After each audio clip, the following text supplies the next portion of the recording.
اعوذ باللہ من الشیطان الرجیم بسم اللہ الرحمن الرحیم السلام علیکم ورحمۃ اللہ وبرکاتہ۔ ناظرین، کیا آپ جاننا چاہتے ہیں کہ روحانیت کی دنیا میں اولیاء اور عرفاء کس مقام پہ فائز ہوتے ہیں؟ تو آج کی ویڈیو میں ہم بات کریں گے ایک ایسی حیرت انگیز کتاب پر کہ جس کا نام ہے عرفاء کی حیرت انگیز کرامات۔ یہ کتاب ہمیں روحانی دنیا کی ان رازوں سے آشنا کرتی ہے کہ جہاں پر عقل رک جاتی ہے اور ایمان جاگ اٹھتا ہے۔ اگر آپ جاننا چاہتے ہیں کہ اللہ کے خاص بندے کن حیرت انگیز کرامات کے حامل تھے تو ویڈیو کو آخر تک ضرور دیکھیے گا۔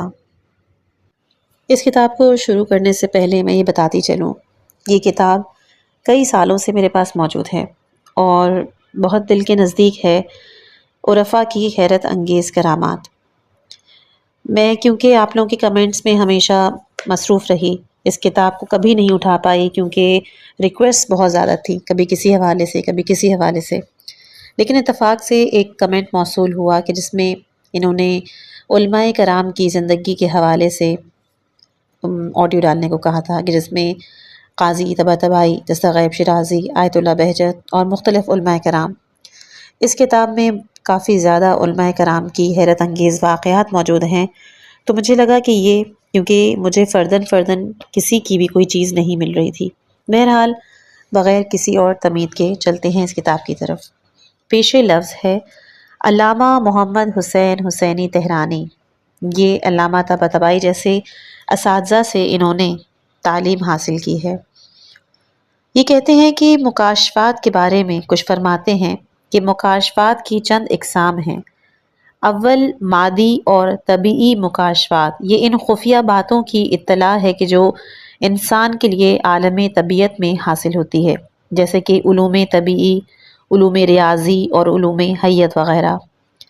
دوسرا ایسے مکاشفات ہیں کہ جو سالک کے لیے عالم طبیعت سے آگے نکل جانے اور عالم مثال میں داخل ہو جانے پر اس کو حاصل ہوتے ہیں، اور انہیں مشاہدات قلبیہ کہتے ہیں، جیسے مثالی صورتوں کے اندر بعض معانی کا مجسم ہونا، اور یہ بیداری میں ان خوابوں کی مانند ہیں کہ جو انسان نیند میں دیکھتا ہے۔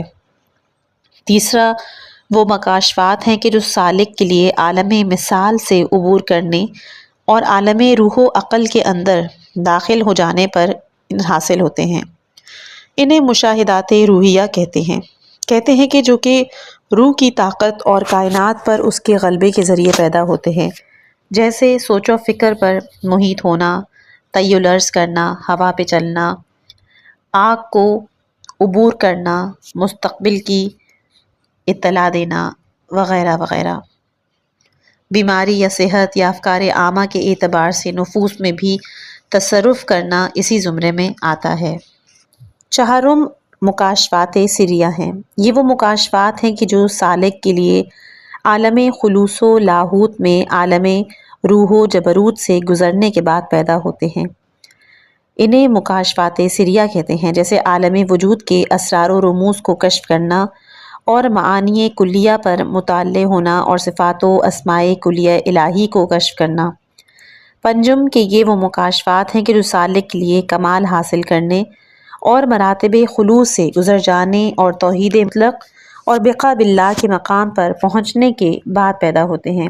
انہیں مکاشفات ذاتیہ کہتے ہیں، جیسے کہ وجود کی حقیقت اور اس کے آثار کا ادراک، عالم امکان پر ترتیب نزول حکم کا ادراک، مصدر قضاء و قدر اور مشیت الہی کا ادراک، مصدر تشریع و وحی کا ادراک، تمام نچلے عوالم پر احاطہ، حوادث کے تحقق کی کیفیت اور عوالم ربوبی سے اس کے تعلق پر احاطہ اور اتحاد و وحدت و کثرت اور اس جیسی چیزیں۔ یہاں جو کچھ بتایا گیا اس سے معلوم ہوتا ہے کہ مکاشفات روحیہ عالم الہی اور توحید میں داخل ہونے سے پہلے حاصل ہوتے ہیں، اور یہ مومن اور کافر کے درمیان مشترک ہیں، کسی بھی صورت میں اثباتاً کمال پر یا نفیاً عدم کمال پر دلالت نہیں کرتے۔ یہاں بعض لوگ بتاتے ہیں کہ آیت اللہ بہجت نے اولیاء الہی سے صادر ہونے والی کرامات کی جانب اشارہ کرتے ہوئے فرمایا کہ جب ہم اس قسم کی کرامات کو دیکھتے ہیں تو دل میں کہتے ہیں کہ اے کاش ہم بھی یہ کر سکتے، حالانکہ ایسی کرامات کہاں اور معرفت و خدا شناسی کا امکان جو کہ خدا نے ہمیں دیا ہے وہ کہاں؟ جیسا کہ اصحاب کہف کے بارے میں ارشاد ہوتا ہے سورہ کہف آیت نمبر 14 میں کہ ہم نے ان کے دلوں کو مضبوط کر دیا جب وہ اٹھے اور کہنے لگے کہ ہمارا پروردگار آسمان و زمین کا پروردگار ہے اور ہم اس کے علاوہ کسی معبود کی کو ہرگز نہیں مانیں گے۔ مادر حضرت موسیٰ علیہ السلام کے بارے میں جیسے کہ سورہ قصص آیت نمبر 10 میں ہے کہ ہم نے ان کے دل کو مضبوط نہ کر دیا ہوتا تاکہ صاحبان ایمان میں سے ہو جائے تو نزدیک تھا کہ اس راز کو وہ فاش کر دیتی۔ اسی طرح حضرت یوسف علیہ السلام کے بارے میں سورہ یوسف آیت نمبر 24 میں ارشاد ہوتا ہے یوسف نے اگر اپنے پروردگار کا برہان نہ دیکھ لیا ہوتا تو وہ زلیخا کا ارادہ کر لیتے۔ یہ کہاں اور دنیا کے مشرق و مغرب کو ایک لمحے میں طے کرنا کہاں۔ چلتے ہیں اس کتاب کی پہلی فصل کی طرف۔ باطن کی خبر۔ بہت زیادہ زحمت اٹھائی ہے۔ آیت اللہ کشمیری کے ایک شاگرد نقل کرتے ہیں ایک دن میں آیت اللہ کشمیری کی خدمت میں پہنچا، دیکھا کہ آپ طرح طرح کی تکلیفوں میں مبتلا ہیں۔ کمر کی ڈسک، ریڑھ کی ہڈی کا مسئلہ، دمہ، پروسٹیٹ وغیرہ، واقعی بہت بری حالت تھی اور اپنے قدموں پر کھڑے بھی نہیں رہ سکتے تھے۔ انسان کا دل جلنے لگتا تھا لیکن وہ کچھ نہیں بولتے تھے، صرف کہتے تھے الحمدللہ۔ میرے ذہن میں یہ سوال تھا کہ وہ ایسے کیوں ہیں؟ جب میں آیت اللہ بہجت کی خدمت میں پہنچا تو مجھے دیکھتے ہی بغیر میرے کچھ کہے فرمانے لگے بہت زیادہ زحمت اٹھائی ہے ریاضت کی اور یہ اسی کا اثر ہے۔ اگلی کرامت۔ آیت اللہ نخود کی اصفہانی کے فرزند نے فرمایا کہ میرے مرحوم والد خود نقل فرماتے تھے کہ پہلے دن جب میں سید مرتضیٰ کشمیری کی زیارت کرنے اور ان سے فیض حاصل کرنے کی غرض سے بخاریوں کے مدرسے میں ان کے مقام رہائش پر پہنچا تو اتفاق سے جمعے کا دن تھا۔ مجھے مدرسے کے صحن میں برآمدے میں کوئی نظر نہیں آیا کہ جس سے میں اس عظیم انسان کے کمرے کا معلوم کر سکوں کہ اچانک ایک کمرے سے کہ جس کا دروازہ بند تھا میں نے کسی کی آواز سنی کہ جو مجھے میرے نام سے اپنے پاس بلا رہے تھے۔ میں کمرے کی طرف بڑھا، ایک شخص نے دروازہ کھولا اور فرمایا آ جاؤ، کشمیری میں ہی ہوں۔ اگلی حکایت۔ کیا وضو سے نہیں تھے؟ شیخ حسن علی نخودکی اصفہانی فرماتے تھے کہ میں جس زمانے میں امام رضا علیہ السلام کے صحن عتیق میں ریاضت میں مشغول تھا کہ ایک دن ایک اجنبی بوڑھا میرے پاس آیا اور بولا اے شیخ میں چاہتا ہوں کہ 40 دن آپ کی خدمت میں مصروف رہوں۔ میں نے ان سے کہا کہ مجھے کوئی حاجت ہی نہیں کہ جس کو تم انجام دو۔ اس نے کہا کہ اتنی اجازت دیں کہ میں ہر روز پانی بھر دیا کروں۔ اس بوڑھے کے اصرار پہ میں مان گیا۔ وہ ہر روز صبح دروازے پہ آ کر کھڑا ہو جاتا اور کمال ادب کے ساتھ مجھ سے کہتا کہ کسی کام کا حکم دوں۔ اس دوران وہ بالکل بھی نہیں بیٹھتا تھا۔ جب 40 دن پورے ہو گئے تو کہنے لگا اے شیخ میں نے 40 دن آپ کی خدمت کی، اب آپ سے میں توقع رکھتا ہوں کہ ایک دن آپ بھی میری خدمت کریں۔ پہلے تو میرے ذہن میں آیا کہ کہیں کوئی عام سا آدمی نہ ہو اور مجھے سخت کاموں میں مبتلا نہ کر دے، لیکن چونکہ 40 دن تک پورے خلوص کے ساتھ میری خدمت کی اس لیے نہ چاہتے ہوئے بھی میں نے قبول کر لیا۔ بوڑھے نے حکم دیا کہ میں دروازے کی چوکھٹ پہ کھڑا رہوں اور خود کمرے کے اندر میرے مصلے پر جا کر بیٹھ گیا اور مجھے حکم دیا کہ اس کے لیے بھٹی اور زرگری کا سامان مہیا کروں۔ یہ کام کہ اگرچہ میرے لیے بہت دشوار تھا، اس کے باوجود میں نے اس بوڑھے کی یہ کام انجام دیا اور جو چیزیں اس نے کہی تھیں وہ فراہم کیں۔ پھر اس نے حکم دیا کہ بھٹی گرم کروں اور آگ پر برتن رکھ دوں۔ اس کے بعد مجھے پیتل کے چند سکے دیے کہ برتن میں ڈال دو اور کہا کہ بھٹی کو اس قدر دھوکو کہ یہ پیتل پگھل جائے۔ پیتل کے پگھل جانے کا اسے بتایا تو کہنے لگا کہ خدایا کہ جن استادوں کی میں نے خدمت کی ان کے حق کی قسم اس پیتل کو سونے میں تبدیل کر دے۔ پھر مجھے حکم دیا کہ برتن کو خالی کر دوں اور پھر پوچھا کہ اس میں کیا دیکھتے ہو؟ میں نے دیکھا کہ سونا اور پیتل مخلوط ہے۔ اسے بتایا تو کہنے لگا کیا تم وضو سے نہیں؟ میں نے کہا نہیں۔ میں نے وہی وضو کیا اور دوبارہ دھات کو برتن میں ڈال کر بھٹی کو دھونکنا شروع کیا یہاں تک کہ وہ پگھل گئی۔ پھر اس کے حکم پر اسی گزشتہ قسم کے ذکر کے بعد میں نے برتن کو خالی کیا تو ناگہاں دیکھا کہ خالص سونا ہے۔ اسے اٹھا کر ہم دونوں چند سناروں کے پاس گئے جنہوں نے اسے آزمانے کے بعد تصدیق کی کہ خالص سونا ہی ہے۔ بعد ازاں سونے کی موجودہ قیمت میں فروخت کیا اور کہنے لگا یہ پیسے تم مستحقوں کو دے دو یا پھر میں دوں؟ میں نے کہا کہ آپ اس میں تو اولیٰ ہیں۔ پھر ہم دونوں چند فقیروں کے گھروں میں گئے اور اس بوڑھے نے آخری ریال بھی مستحق کو دیا، نہ خود کچھ لیا اور نہ ہی مجھے کچھ دیا، اور اس کے بعد ہم دونوں جدا ہو گئے اور پھر میں نے انہیں کبھی بھی نہیں دیکھا۔ اگلی حکایت مرحوم قاضی کے اخلاق و عرفان میں اولین شاگردوں میں سے ایک شاگرد مرحوم آیت اللہ شیخ محمد تقی آملی تھے۔ ان کی زبانی نقل کیا گیا ہے کہ میں مدتوں سے دیکھ رہا تھا کہ مرحوم قاضی 2-3 گھنٹے وادی السلام میں بیٹھا کرتے تھے۔ وادی السلام نجف اشرف کا ایک مشہور قبرستان ہے۔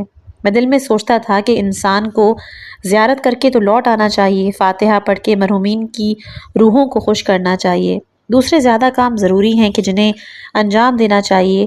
یہ اشکال میرے ذہن میں تھا، لیکن میں نے کسی سے بھی اس کا ذکر نہیں کیا، حتیٰ کہ استاد کے شاگردوں میں سے بھی اپنے نزدیک ترین دوستوں سے میں نے ذکر نہیں کیا۔ بہت عرصہ گزر گیا، میں ہر روز استفادے کے لیے استاد کی خدمت میں جاتا رہا، یہاں تک کہ نجف اشرف سے ایران جانے کا ارادہ کیا، لیکن اس سفر میں مصلحت ہونے پر مجھے تردد تھا۔ یہ خیال میرے ذہن میں تھا اور دوسرا کوئی بھی اس سے واقف نہیں۔ ایک رات میں سونا چاہ رہا تھا کہ جس کمرے کے اندر میں تھا اس میں میرے قدموں کی جانب علمی اور دینی کتب کی ایک الماری تھی۔ سوتے وقت طبیعی طور پر میرے پیر کتابوں کی جانب ہو جاتے۔ میں نے دل میں سوچا کہ اٹھوں اور اپنے سونے کی جگہ تبدیل کروں۔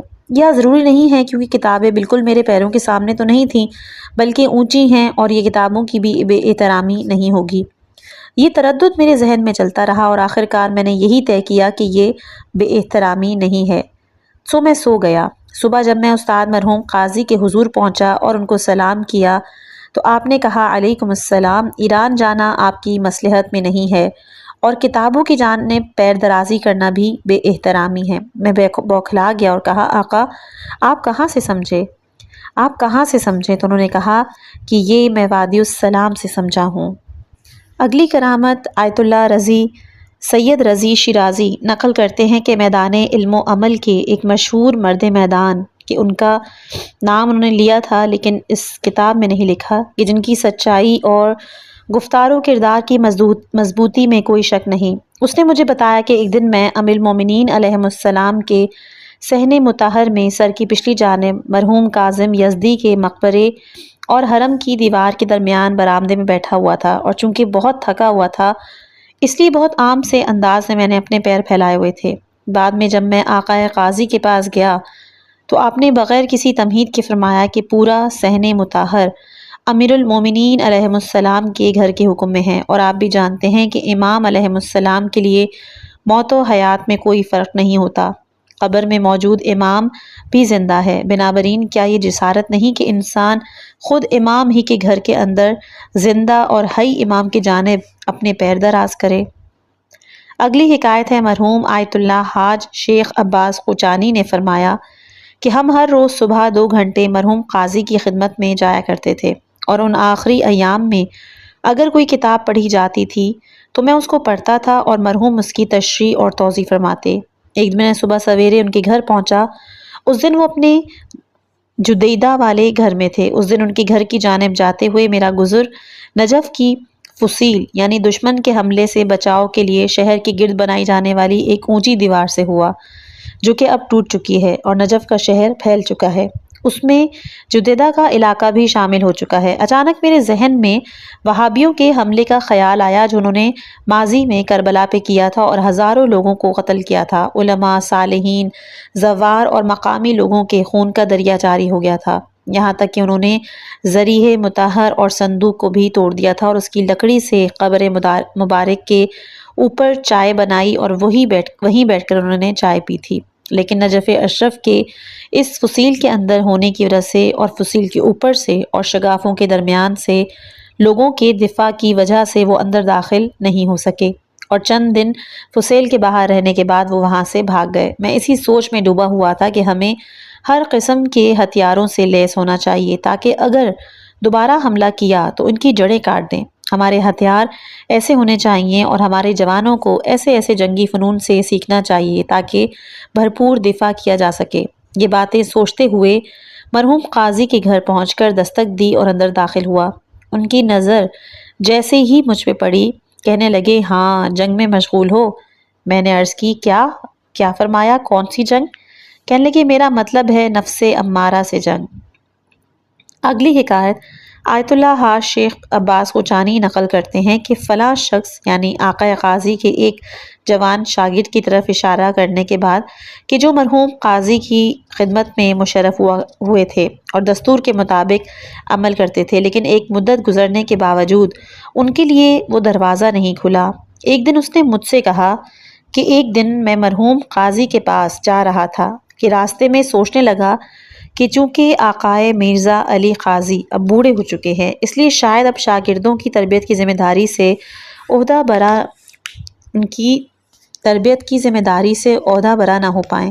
بہتر ہے کہ میں ہمدان چلا جاؤں اور آقائی حاج شیخ جواد انصاری ہمدانی کے حضور مشرف ہوں اور ان سے دروازوں کے کھلنے کی درخواست کروں، کیونکہ وہ نسبتاً بانشات ہیں اور شاگردوں کو زیادہ وقت دے سکتے ہیں۔ جیسی ہی میں اندر داخل ہوا اور سلام کر کے بیٹھا، اس وقت قاضی نے ایک شعر ورد کیا کہ جو فارسی میں ہے، جس کا ترجمہ ہے یعنی کہ ہر شخص محبوب کا طلبگار ہے، خواہ ہوشیار ہو یا مست، ہر جگہ عشق کا گڑھ ہے، خواہ مسجد ہو یا چرچ۔ یہ سن کر میں اس قدر شرمندہ ہوا اور اپنا سر جھکا لیا کہ اتنے وقت تک خجل اور میں شرمندہ رہا۔ اگلی حکایت مرحوم آیت اللہ تہرانی بظاہر مرحوم آیت اللہ حاج شیخ عباس کوچانی کے جو مرحوم قاضی کے وصی ان سے نقل کرتے ہوئے کہتے ہیں کہ مرحوم قاضی کے ایک شاگرد جو ان سے ملق ہوئے کچھ وقت ہوا تھا، انہوں نے حکایت کی کہ ایک دن میں نے مرحوم قاضی کو دیکھا کہ بازار بزرگ یعنی بازار ساعت سے کوفے کے دروازے کی طرف جا رہے تھے۔ میں سمجھ گیا کہ مسجد کوفہ کا ارادہ ہے اور میں جانتا تھا کہ ان کی جیب میں ایک سکہ بھی نہیں۔ میں حیرت زدہ تھا کہ انہیں قند اور چائے وغیرہ کی ضرورت تو ہوگی، پھر گرمی بھی بہت زیادہ ہے، پیدل جانا بھی ممکن نہیں۔ وہ اطمینان کے ساتھ بازار کو طے کر رہے تھے اور میں بھی ان کے پیچھے چلا جا رہا تھا تاکہ دیکھوں کہ آخر کار کیا ہوتا ہے۔ بازار کے آخر میں پہنچے تو دیکھا کہ ایک عرب جس نے اپنا منہ اور سر کو فی رومال یعنی سر پر باندھنے والا رومال ہے اس سے چھپا رکھا ہے اور معیدی عرب لگ رہا تھا، اس کے سامنے آیا اور ایک دینار کا نوٹ ان کو دیا۔ مرحوم قاضی نے پلٹ کر مجھ سے کہا، دیکھ لیا، خدا قادر ہے۔ میں بہت شرمندہ ہوا کیونکہ میں سمجھ گیا تھا کہ وہ میرے تمام خیالات اور سوچوں سے واقف تھے اور انہوں نے خدا کی سبب بازی کا مجھے احساس دلایا۔ اگلی کرامت ہے آیت اللہ حسن زادہ عاملی حفظ اللہ ایک سال عامل جاتے ہیں تاکہ گرمی کے آرام کے دن وہاں گزار سکیں۔ وہاں پر مسجد میں نماز جماعت اور دیگر ذمہ داریوں کو انجام دیتے اور بعض اہل عرفان و صفا کے ساتھ درس اور بحث کیا کرتے تھے۔ ایک دن اتفاق سے زیادہ تھک گئے اور آرام کی ضرورت محسوس کرتے ہوئے اپنے گھر چلے گئے۔ گھر کے اندر بچوں کے کھیل کود اور شور شرابے کی وجہ سے آپ کو غصہ آ گیا، حتیٰ کہ بے آرامی کے سبب اہل و عیال کے ساتھ تو میں کی نوبت آ گئی، اور اس واقعے کو یاد کر کے آیت اللہ حسن زادہ عاملی فرماتے ہیں کہ میں اپنے کمرے میں چلا گیا کہ آرام کر لوں۔ کچھ سکون ملا تو خیال آیا کہ میں نے تو گھر والوں کے ساتھ بہت برا سلوک کیا اور ایسا کرنا مناسب نہیں تھا، لہٰذا میں اٹھا اور بازار جا کر کچھ مٹھائی خریدی تاکہ بیوی بچوں کو خود سے راضی کر لوں، لیکن دل پر مسلط ہونے والی تاریکی کی وجہ سے مجھے سکون نہیں ملا۔ میں نے دیکھا کہ میں رک نہیں سکتا۔ میں نے فیصلہ کیا کہ تبریز چلا جاؤں تاکہ آقائے الہی علامہ محمد حسین طباطبائی کے بھائی ہیں آیت اللہ محمد حسن الہی، ان سے مل کر آؤں کہ جو ابھی ہاسپٹل سے ڈسچارج ہوئے تھے اور میں ان کی عیادت کے لیے بھی نہیں جا سکا۔ جیسے ہی میں ان کی خدمت میں پہنچا اور سلام اور احوال پرسی کی تو وہ فرمانے لگے کہ میں نے سوچا تھا کہ قم یا عامل خط لکھوں، کیونکہ آپ نے مجھ سے درخواست کی تھی کہ آقا قاضی کے آپ کے حق میں لطف و عنایت کی درخواست کروں، لیکن وہ آپ سے ناراض اور ناخوش ہیں اور فرما رہے ہیں کہ جو شخص اس راہ سلوک و طریقت پر چلنا چاہے وہ کس طرح سے اپنے آپ کو اجازت دیتا ہے کہ اپنے اہل و عیال اور بچوں کو خود سے ناراض کرے، کیونکہ ان کی رضامندی آسانی سے حاصل نہیں ہوتی۔ آقائے عاملی فرماتے ہیں کہ یہ باتیں سن کر تو میرا پورا بدن شرم سے سرخ ہو گیا اور اشک جاری ہو گئے، اور نزدیک تھا کہ کچھ وقت گزرنے کے بعد آقائے الہی نے گھر والوں کے ساتھ میری بدسلوکی کا سبب پوچھا۔ میں نے ساری بات بتائی تو مجھے تسلی دی اور گھر والوں کو میری سفارش فرمائی۔ میں قم آیا اور یہ واقعہ علامہ طباطبائی کو سنایا انہوں نے کچھ دیر اپنا سر جھکائے رکھا، پھر سر اٹھایا، کہا کہ آقائے قاضی بزرگ مردوں میں سے ایک مرد تھے۔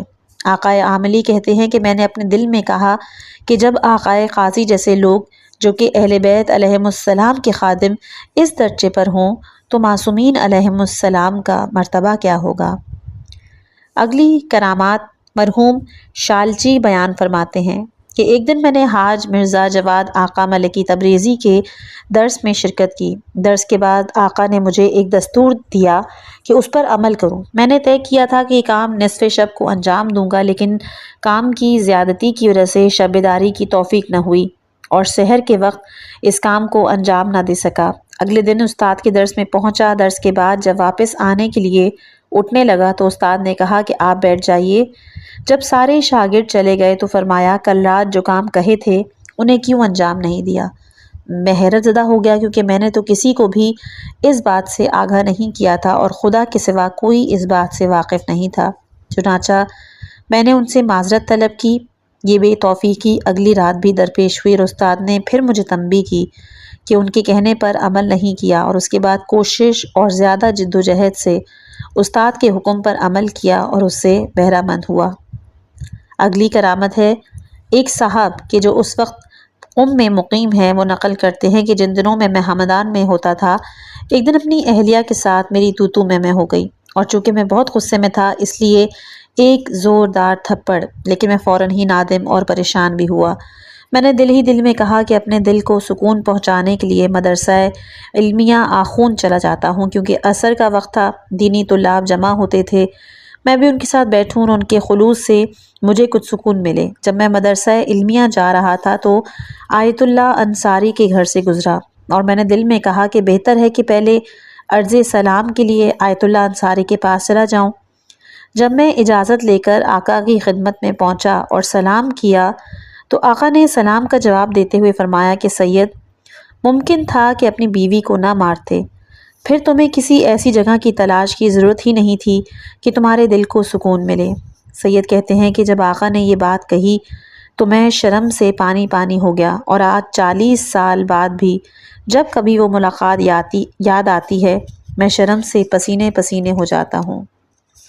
اگلی کرامت ہے آیت اللہ حسین تہرانی کہتے ہیں کہ ہمارے نجف کے بعض ساتھی اور دوست نجف اشرف کی ایک علمی شخصیت اور معلم سے نقل کرتے ہیں کہ وہ کہا کرتے تھے کہ میں آقائے حاج مرزا علی آقا قاضی طباطبائی رضوان اللہ علیہ کے حوالے سے اور جو باتیں اور حالات ان سے نقل کیے جاتے تھے ان کی سچائی کے بارے میں شک میں تھا۔ اپنے دل میں کہا کرتا تھا کہ آیا یہ چیزیں جو ان کے پاس ہیں وہ درست ہیں یا نہیں؟ یہ جن شاگردوں کی تربیت کرتے ہیں اور مختلف حالات و ملکات و کمالات کے مالک بن جاتے ہیں، کیا یہ سب درست ہے یا تخیل ہے؟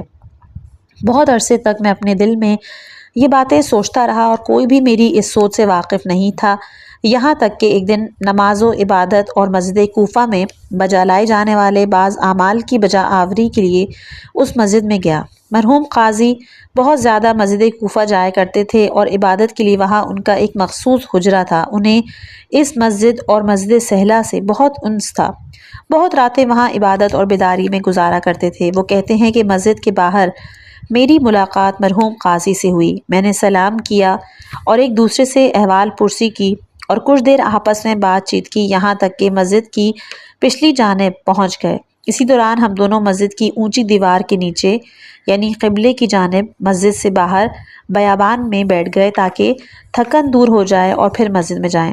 ہم دونوں وہاں باتوں میں مگن تھے۔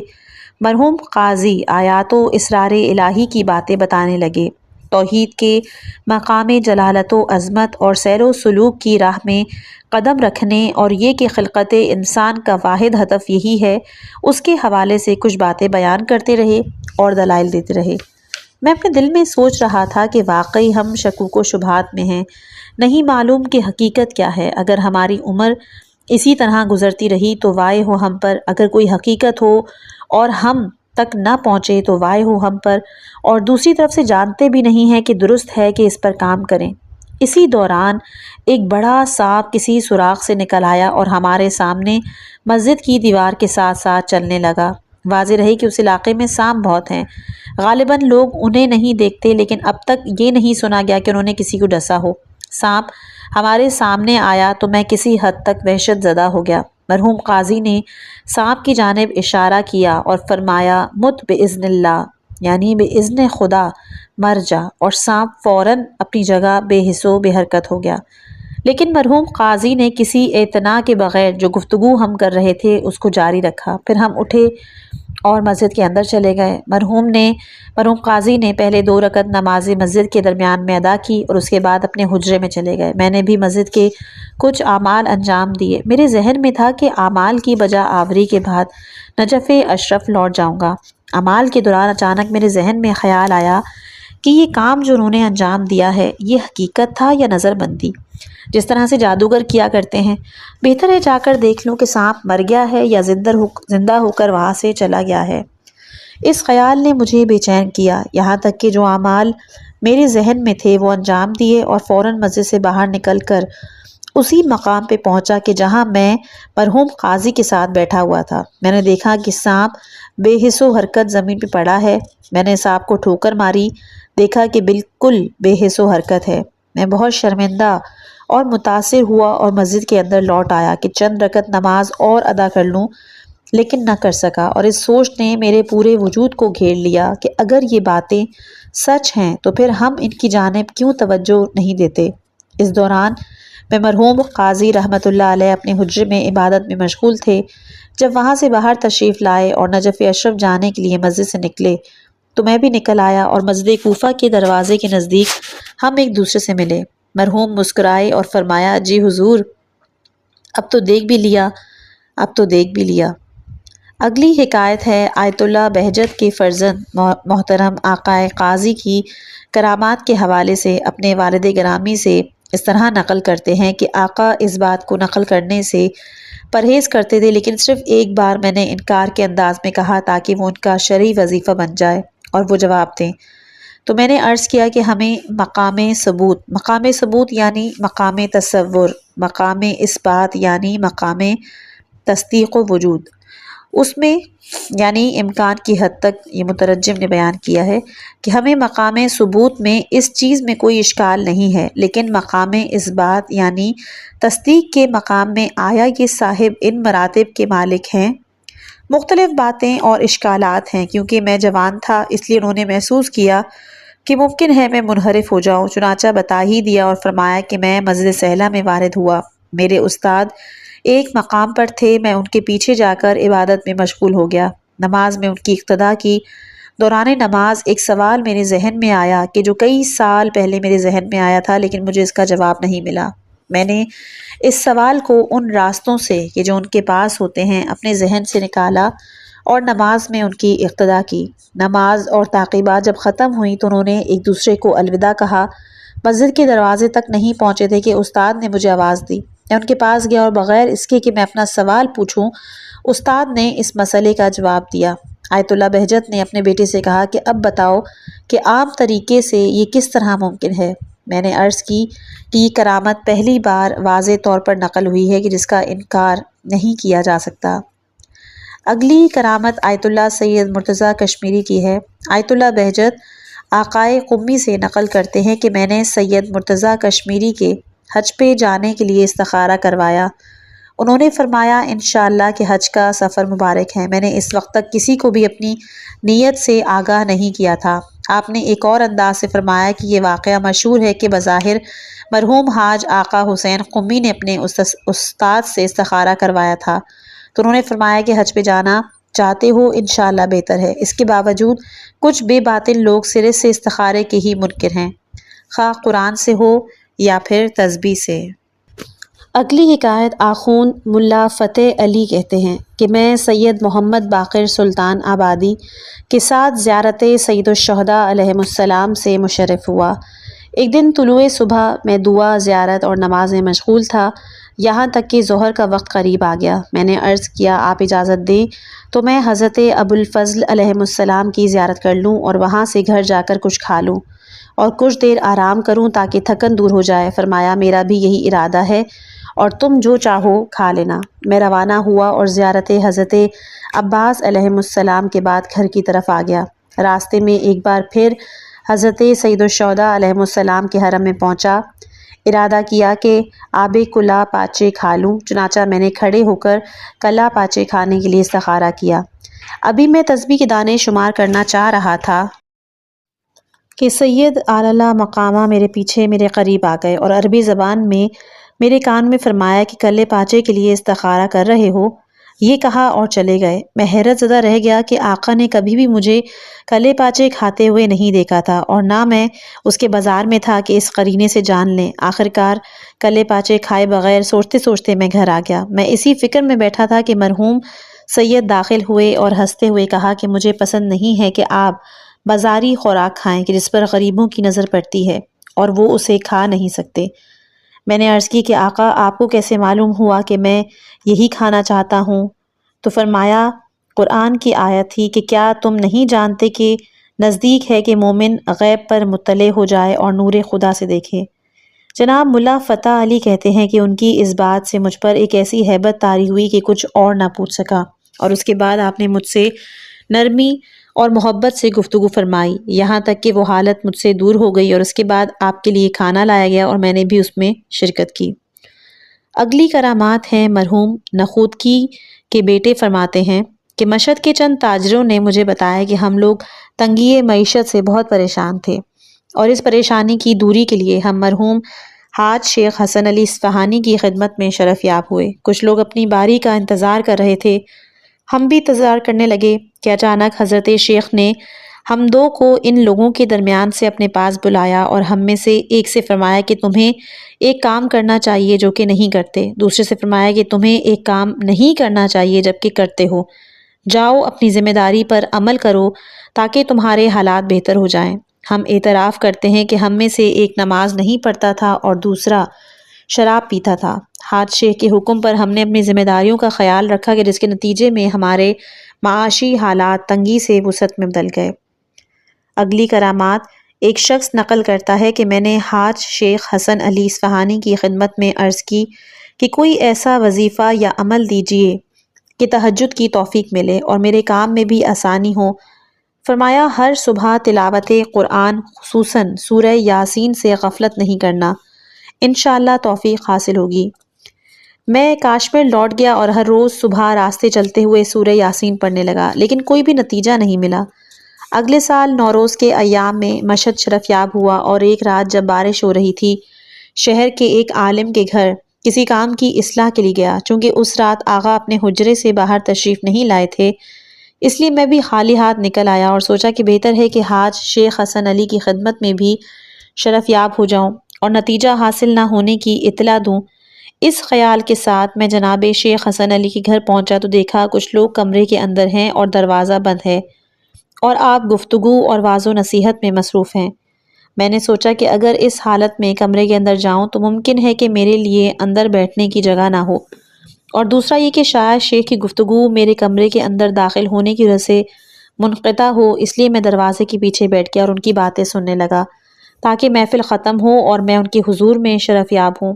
اس وقت ناگہاں میں نے سنا کہ مرحوم شیخ نے اپنا موضوع گفتگو تبدیل کیا اور فرمایا کہ کچھ لوگ مجھ سے سحر کی توفیق اور کاموں کی آسانی چاہتے ہیں۔ میں حکم دیتا ہوں کہ وہ قرآن کی تلاوت کریں، لیکن بجائے اس کے کہ رو بقبلہ ہو کر توجہ کے ساتھ قرآن کی قرأت کریں، چلتے پھرتے سورہ یاسین پڑھتے ہیں اور پھر شکوہ کرنے کے ارادے سے آتے ہیں کہ اس حکم سے مجھے کچھ حاصل نہیں ہوا، پھر اس برستی رات میں دنیاوی کام کی انجام دہی کے لیے کسی دوسرے کے گھر جاتے ہیں، اور جب مقصد تک نہیں پہنچتے تو آخرت کی فکر میں ایک چکر میرے گھر کا بھی لگا لیتے ہیں۔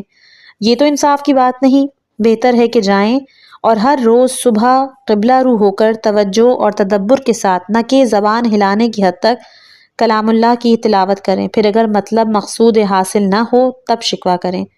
اس کے بعد وہ اپنی بات کی طرف لوٹے اور اپنے موضوع گفتگو پر بولنے لگے۔ گفتگو کے بعد دروازہ کھلا اور میں اندر داخل ہوا۔ حضرت شیخ نے لطف فرمایا، پوچھا کہ کیا کوئی حاجت ہے؟ میں نے کہا نہیں، میں نے اپنا جواب سن لیا۔ فرمایا پھر انتظار کس بات کا ہے؟ میں اٹھا اور خدا حافظی کر لی، اور کچھ دنوں کے بعد دوبارہ آپ کی خدمت میں پہنچا۔ آپ نے مجھ سے چاہا کہ میں ظہر کے وقت تک وہیں رکوں۔ میں نے عرض کی کہ آج میں کہیں مہمان ہوں اور طے پایا ہے کہ وہ میرے لیے آش ترشی تیار کریں گے، کیونکہ مجھے کسی قبض کشا کی ضرورت ہے۔ کہنے لگے آج وہاں کچھ بھی نہیں ہے۔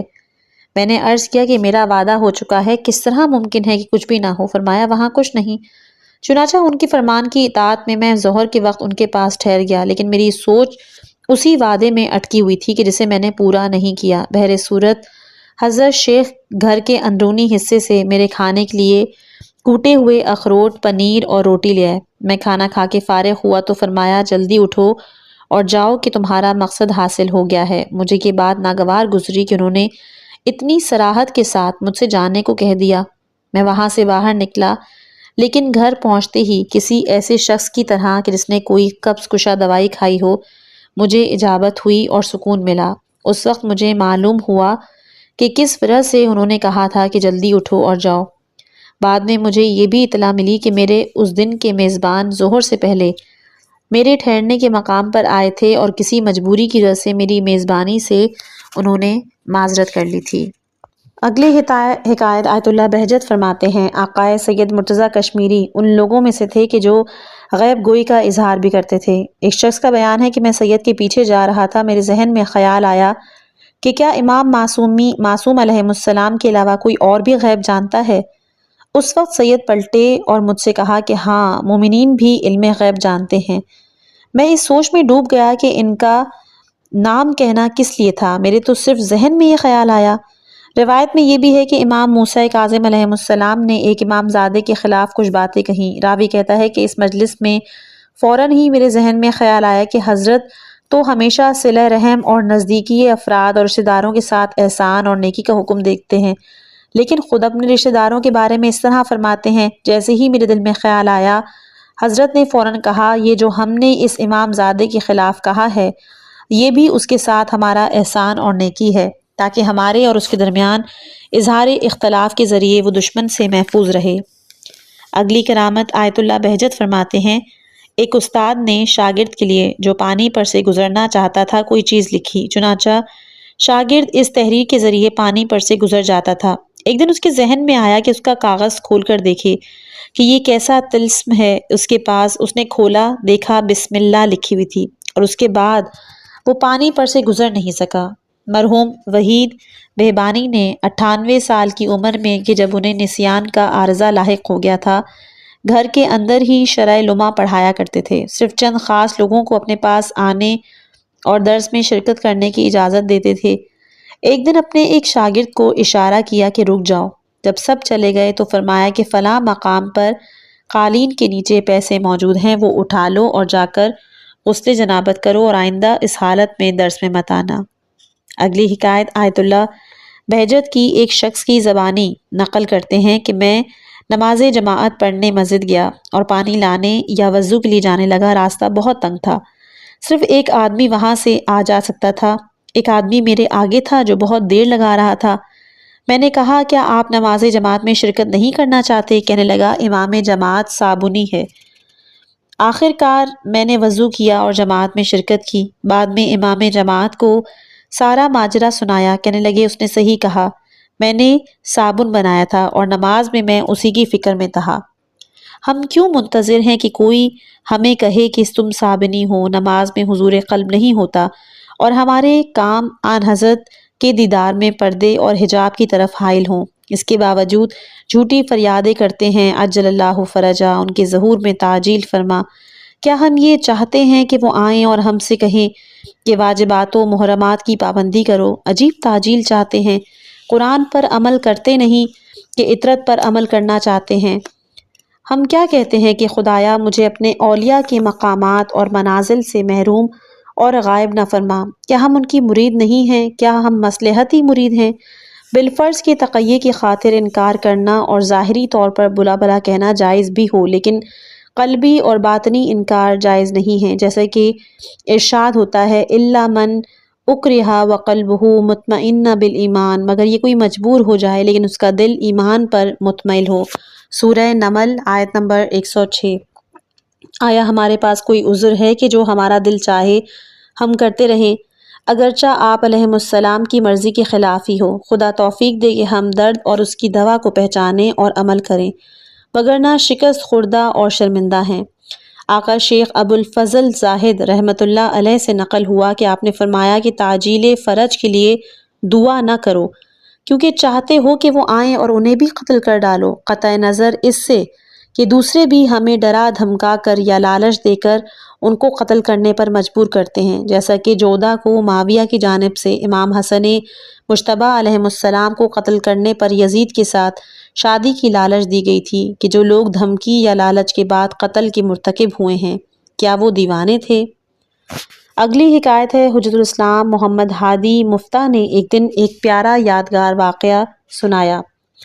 ایک دن میں آیت اللہ بہجت کی خدمت میں پہنچا اور میں نے آپ کے گھر میں آپ سے ملاقات کے لیے پہلے سے وقت لے رکھا تھا۔ میں وہاں پہنچا لیکن دیکھا اس وقت کے تعلیم و تربیت کے وزیر جناب آقائے مظفر اور کچھ دوسرے لوگ آیت اللہ بہجت کی خدمت میں موجود ہیں۔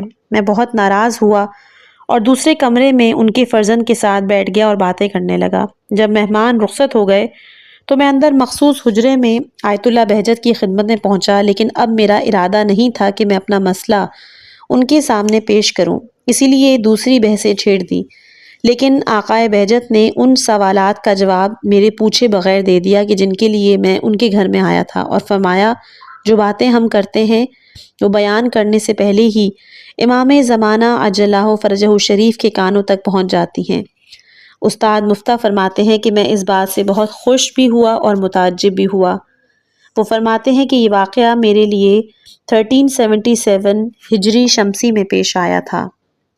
یہ تھی وہ کرامات کہ جو پہلی فصل باطن کی خبر سے آپ کو بتائی گئی تھی۔ انشاءاللہ کہ اگلی ویڈیو میں ہم دوسری فصل کہ جس میں مستقل اور غیب کی خبر کے حوالے سے حکایات موجود ہیں، کرامات موجود ہیں، وہ انشاءاللہ آپ کے گوش گزار ہوں گی۔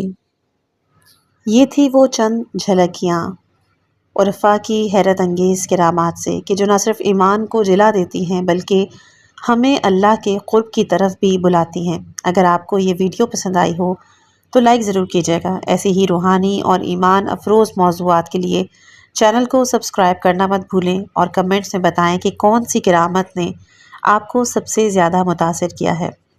اپنی دعاؤں میں یاد رکھیے گا۔ والسلام علیکم ورحمۃ اللہ وبرکاتہ۔